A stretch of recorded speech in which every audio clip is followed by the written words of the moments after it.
Hello everyone, welcome back to another video. So আজকের ভিডিওতে আমি আমার লেন্স কিভাবে ইউজ করি আর লেন্স গুলা কিভাবে আমি প্রিজার্ভ করি এইটা নিয়ে হচ্ছে একটা ডিটেইলস থাকবে। So this was one of your requested video. আমি একজনের জন্য বানাচ্ছি লেন্স নিয়ে। মানে আমার এত ইনফরমেটিভ কথাবার্তা বলতে মানে খুব একটা কেন জানি ভালো লাগে না। মানে আমার মেকআপ করতে ভালো লাগে আর মানে প্রোডাক্ট রিভিউ দিতেই বেশি ভালো লাগে। বাট যেহেতু তোমাদের দরকার তাই আমি এই ভিডিওটা মেক করছি। তো আমি হচ্ছে রিসেন্টলি একটা লেন্স নিয়েছি গ্ল্যামডাস থেকে। এটা হচ্ছে আমি কোনোটা পাচ্ছিলাম না, এই জন্য আমার একটা শেড জাস্ট পছন্দ হয়েছে। সেটা হচ্ছে এটা মনে হয় মেবি আইশেয়ার এর। এই ব্র্যান্ড আমি কখনো শুনিনি। আমি এর আগে হচ্ছে ইউজ করেছি যেই মানে ব্র্যান্ডের লেন্স গুলো ইউজ করেছি সেগুলো হচ্ছে ফ্রেশ লুক, বেলা, আর আরেকটা কি জানি ইউজ করেছো, এটা আমার এখন মনে পড়ছে না। বাট হচ্ছে মেইনলি আমি যখন পাওয়ার লেন্স নিই তখন ফ্রেশ লুক বা বেলারই নিই।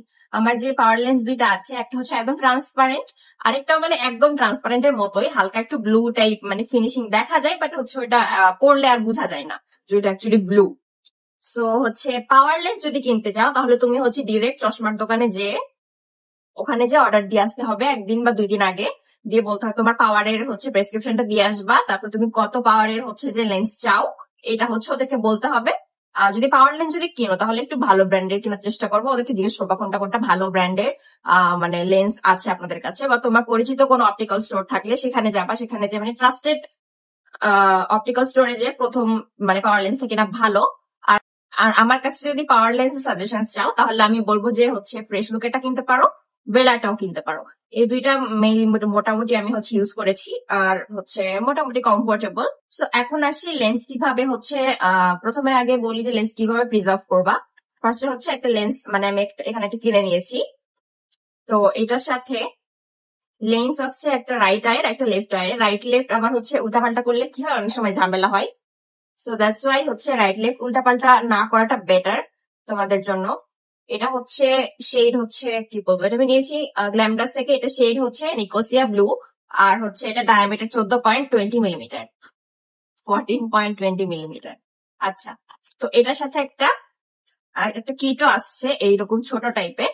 বাট নর্মালি আমি যে এর আগে যে লেন্স গুলো ইউজ করেছি এগুলোর সাথে কোনো লেন্স কিট আসেনি, এগুলো ছোট ছোট বোতলের মধ্যে আসছিল। তো পরে আমি নিজে থেকে যে এই টাইপের হচ্ছে কন্টেইনার গুলা, লেন্স কন্টেইনার গুলা হচ্ছে কিনে এনেছি অপটিক্যাল স্টোর থেকে। পাওয়া যায় এগুলা 50-60 টাকা করে পাওয়া তোমরা বিভিন্ন অপটিক্যাল স্টোরে। আর দারাজে কিনলে একটু কমে পাবা মেবি। আর তোমার আরেকটা জিনিস লাগবে, সেটা হচ্ছে লেন্স সলিউশন। একটা লেন্স সলিউশন ভালো, ফ্রেশ লুক, বেলা বা যে কোনো ভালো লেন্স সলিউশন তোমরা হচ্ছে কালেকশনে রাখতে পারো। লেন্স সলিউশনের প্রাইস 150 থেকে 200 টাকার মধ্যে। তো আমি হচ্ছে এখন এই লেন্সটা ওপেন করে ডিরেক্টলি আমি হচ্ছে এই মানে হচ্ছে কন্টেনারটাতে রাখবো।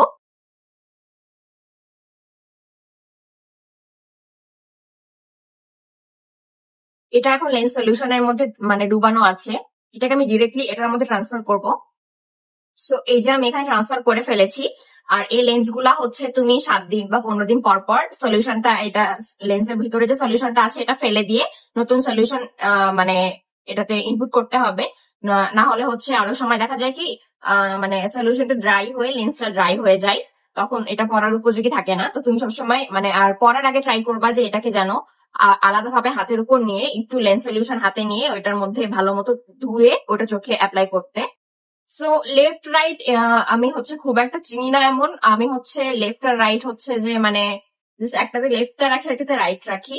সো আমার তেমন কোনো লেফট রাইট নিয়ে প্রবলেম হয়নি। আর কিভাবে চিনবো এটা হচ্ছে আমি দোকানদারকে জিজ্ঞেস করে একবারে হচ্ছে মানে জিজ্ঞেস করে এনে মানে হচ্ছে লেন্সের যে একটা রাইট সাইড সবসময় লেখা থাকে, এগুলাতে একটা কালারফুল যে সাইড এটা রাইট থাকে। সো এখানে আমি ভরে রেখে দিই, ওই সেম ভাবেই আমি ইউজ করি।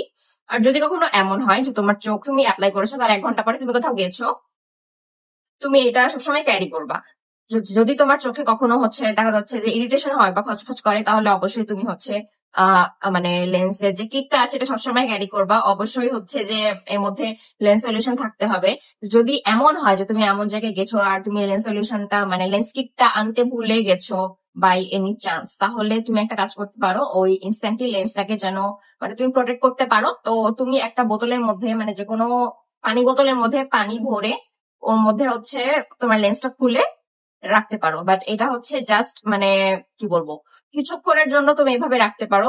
তারপর তোমাকে আবার বাসায় এসে লেন্সটা আবার প্রপার সলিউশন দিয়ে ধুয়ে মানে হাতের মধ্যে লেন্সটা নিবা দিয়ে প্রপার সলিউশন দিয়ে ধুবা, এরপর আবার লেন্স কিটের মধ্যে সলিউশন ভরে ওর মধ্যে রাখতে হবে। মানে লেন্সটা সবসময় যেন পরিষ্কার থাকে, আর এটা এটা যেন হচ্ছে মানে এনাফ, মানে কি বলবো, আর্দ্র থাকে, মানে নরম থাকে, যেন তোমার চোখে কোনো ইরিটেশন বা কোনো কিছু মানে না করে। যদি দেখো যে তোমার চোখে খুব বেশি ইরিটেশন হচ্ছে বা কোনো কিছু হচ্ছে, তাহলে বুঝবা যে তোমার লেন্সটা প্রপারলি লেন্স সলিউশনের মধ্যে মানে ডুবা ছিল না। তো এটা এখন ইউজ করা যাবে না, এটা আরো কিছুক্ষণ লেন্স সলিউশন আরো দিয়ে কিছুক্ষণ এটা রেখে দিয়ে তারপর আবার অ্যাপ্লাই করবো মানে চোখে। সো এখন আমি অ্যাপ্লিকেশনটা দেখাই। সেম লেন্সটা আমি পরবো, যেটা এখনই আমি হচ্ছে ইয়ে করলাম। আমি হাত একদম ক্লিন করে এসেছিলাম, বাট তোমরা হচ্ছে ট্রাই করবা, আমি এখন অনেকক্ষণই হয়েছে মানে ক্লিন করেছি, বাট তোমরা ট্রাই করবা ইনস্ট্যান্ট হাতটা ক্লিন করে এটা পড়তে। তো আমি এক চোখে পরে নিয়েছি, এখন আমি লেন্সটাকে হচ্ছে সলিউশনের মধ্যে একটু ধুয়ে নিচ্ছি যেন এর মধ্যে কোনো ধুলা ময়লা না থাকে। দিয়ে এটাকে আমার আঙ্গুলে এইভাবে নিয়ে নিয়েছি। এবার আমি চোখের মধ্যে এটা এভাবে রাখবো।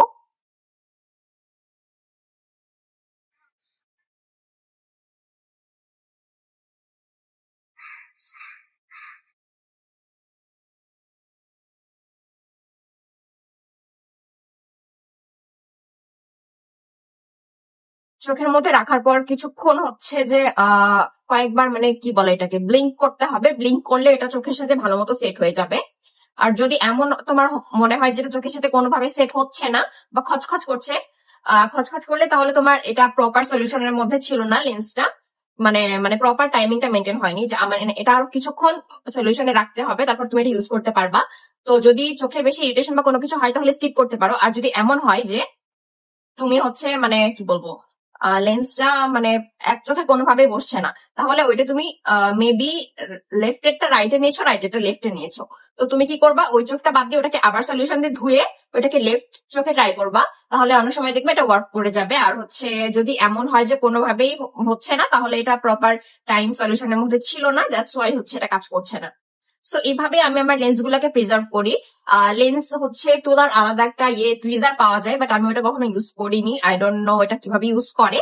আমি হচ্ছে নর্মাল হাত দিয়ে লেন্স অ্যাপ্লাই করে আসছি অনেক বছর থেকে, যেহেতু লেন্স পড়ছি তো আমার হচ্ছে প্র্যাকটিস আছে ওইরকম। আর যদি তুমি হচ্ছে এমন হয় যে তুমি ফার্স্ট টাইম লেন্স পরবা, তাহলে তুমি ইভেন্টে 2-3 দিন আগে থেকে লেন্স পরার প্র্যাকটিস করে রাখবা। কারণ তোমাকে নিজেকেও সাইকোলজিটা বুঝতে হবে যে তুমি কিভাবে অ্যাকচুয়ালি লেন্সটাকে ক্যারি করতে পারছো, কিভাবে তোমার জন্য ইজি হচ্ছে, আর কিভাবে লেন্সটাকে রাখতে হবে, তাহলে তুমি হচ্ছে ভালো মতো ওই দিন ক্যারি করতে পারবা। একদিন হুট করে মানে তোমার মেইন ইভেন্টের দিন তুমি লেন্স মানে পরবা না, তার 2-3 দিন আগে থেকে অবশ্যই প্র্যাকটিস করবা। আর পাওয়ার লেন্স হলে ট্রাই করবা, যদি যেমন আমার পাওয়ার -4, হ্যাঁ, তো আমি যখন -4 লেন্সটা পরি তখন না আমার হচ্ছে অনেক মাথা ধরে। তো যদি আমি আরেকটা লেন্স কিনেছি -3.75 এর, মানে 4 এর ইমিডিয়েট কম যেটা আসে, যারা চশমা পরো জানো যে -3.75 হচ্ছে 4 এর আগেরটা। তো হচ্ছে লেন্স কিনা সবসময় পাওয়ার লেন্স কিনে ট্রাই করবা যে এক পাওয়ার একটু কম কেনার। কারণ তোমার এত ভালো মতো দেখতে হবে না, কারণ তুমি কোনো ইভেন্টে যাচ্ছ, তুমি কোনো ক্লাসে যাচ্ছ না যে হচ্ছে তোমার রেগুলারলি লেন্স পরে এভাবে যেতে হবে। মানে যদি তুমি রেগুলারলিও যেতে চাও, তারপরেও চেষ্টা করবা যে 0.25 পাওয়ার একটু কম কেনার, তাহলে এটা হচ্ছে যে ইজি হয় তোমার চোখের জন্য। আই ডোন্ট নো এটার পিছনে কি সাইকোলজি আছে, বাট আমি সবসময় ট্রাই করি এটার মানে লেন্সের পাওয়ার একটু মানে একটা একটা পাওয়ার কম কেনার। আর হচ্ছে লেন্সটাকে সবসময় এইভাবে রাখবা, মানে কোনো একটা ধরো বাটির মধ্যে রেখেছো তুমি, মনে করো এই কন্টেনারটাতেই আমি রাখবো, হ্যাঁ, তো লেন্সটাকে কখনো উল্টা করে রাখবা না, সবসময় ট্রাই করবা লেন্সটাকে এইভাবে রাখ, মানে যেন লেন্সটা এইভাবে থাকে। এইভাবে থাকলে ভালো মতো লেন্সটা মানে সলিউশনটার মধ্যে ডুবে থাকতে পারবে। আর যদি তুমি উল্টা করো তাহলে লেন্স অন্যদিকে কোথায় চলে যাবে, পরে দেখবা যে লেন্স সলিউশনের সাথে লেন্সটা নাই, ওটা অন্যদিকে ঢাকনার সাথে বা অন্য জায়গায় লেগে আছে, তখন তুমি ইনস্ট্যান্টলি কিন্তু লেন্সটা ইউজ করতে পারবা না। সো ইয়া, লেন্স সম্পর্কে আমার যতটুকু জ্ঞান ছিল আমি তোমাদেরকে বললাম। ও হ্যাঁ, আর একটা লেন্স মেয়াদ থাকে 3-4 বছর, বাট তুমি হচ্ছে 1-1.5 বছরের বেশি, 1 বছরের বেশি ইউজ করা উচিতই না। বাট তুমি 1-1.5 বছর পর্যন্ত ইউজ করতে পারো, বাট এরপরে এটা ইউজ করা সেফ না, ইউজ করবা না এটা লেন্স। আর এটা যেটা ইনফরমেশন অ্যাড করতে চাচ্ছিলাম সেটা হচ্ছে লেন্স পরে কখনো চুলার সামনে যাবা না, অনেক গরম যেদিন থাকবে সেদিন লেন্স পরবা না, তাহলে কিন্তু লেন্স গলে যেতে পারে। আর আপাতত আর মনে পড়ছে না, আরো মনে পড়লে আমি অ্যাড করতে থাকবো, বাট অনেক গরমের সময় কিন্তু লেন্স কখনো পরবা না, লেন্স অ্যাভয়েড করবা। আর যদি তুমি রোদের মধ্যে লেন্স পরতে চাও তাহলে লেন্সের উপর দিয়ে একটা সানগ্লাস অবশ্যই পরবা। আর হচ্ছে যে সন্ধ্যার দিকে লেন্স পরলে তেমন একটা প্রবলেম আই হোপ হওয়ার কথা না। আর যেদিন একটু গরম কম থাকবে, রোদের তাপ কম থাকবে, ওই টাইমে লেন্স পরবে। বাংলাদেশে দেখা যায় যে ফ্রিকুয়েন্টলি হিট ওয়েভ, গরম, অনেক গরম, এসব চলতেই থাকে। সো ট্রাই করবা যে ওই গরমে লেন্স অ্যাভয়েড করার, অথবা লেন্স পরলেও যদি তোমার কোনো রকম ইরিটেশন হয় বা কোনো কিছু হয়, তাহলে হচ্ছে কখনো হচ্ছে যে ওই গরমের মধ্যে লেন্সটা ক্যারি করবে না, ওটা খুলে কোথাও রাখবা। যেমন বললাম যে হয় একটা বোতলের মধ্যে রেখে দিতে পারো পানি ভরে, ওইভাবে রাখতে পারো। আর তাছাড়া হচ্ছে লেন্স কিটটা ক্যারি করতে হবে সবসময়, তাহলে ওইটা অনেক হেল্পফুল হয় তোমার জন্য। ও হ্যাঁ, আর লেন্স পরে কোনো সময় ঘুমাবা না, কোনো সময় না, ভুলেও ঘুমাবা না লেন্স পরে। লেন্স পরে ঘুমালে কিন্তু এটা তোমার চোখের মধ্যে থেকে একদম ভিতরে ঢুকে যায়। অনেক সময় দেখা যাচ্ছে লেন্স পরে ঘুমিয়ে গেছো, তোমার খেয়াল নাই, কখনো এটা করবা না যে লেন্স পরে তুমি ঘুমিয়ে গেছো। আমি এরকম অনেক কেসেস দেখেছি, লেন্স পরে ঘুমিয়ে গেছে আর লেন্সটা ওই চোখের ভিতরে চলে গেছে, পরে চোখ অনেক কষ্টে মানে ইয়ে করে করে করে করে তারপর হচ্ছে লেন্সটাকে বের করতে পেরেছে। So that's it for today's video. Lens নিয়ে আরো কোনো এক্সট্রা যদি আমি কোনো কিছু মিস করে থাকি প্লিজ কমেন্ট সেকশনে জানাও, আমি তাহলে তোমাদেরকে ওইটা বলে দিব। আর কেউ যদি কোনো এক্সট্রা ইনফরমেশন জানো তাও তোমরা কমেন্ট সেকশনে ওটা লিখে দিও, যাতে সবাই একটু প্লিজ কমেন্ট সেকশন চেক করো, মানে যাতে সবাই জানতে পারে। আর আমার পোস্ট গুলো সবসময় কমেন্ট সেকশন চেক করবা, কারণ হচ্ছে অনেকে দেখা যায় যে আমি অনেক সময় ফেক প্রোডাক্ট পাই, বা অনেক সময় মানে আমার সাথে অনেকের এক্সপিরিয়েন্স মিলে না। তো কমেন্ট সেকশন সবসময় চেক করবা একটু প্লিজ দয়া করে। আর ভিডিওটাকে হেল্পফুল মনে হলে প্লিজ একটা লাইক দিয়ে দিও, আর আমার চ্যানেলটাকে প্লিজ সাবস্ক্রাইব করে দিও। Thank you so much for watching, by.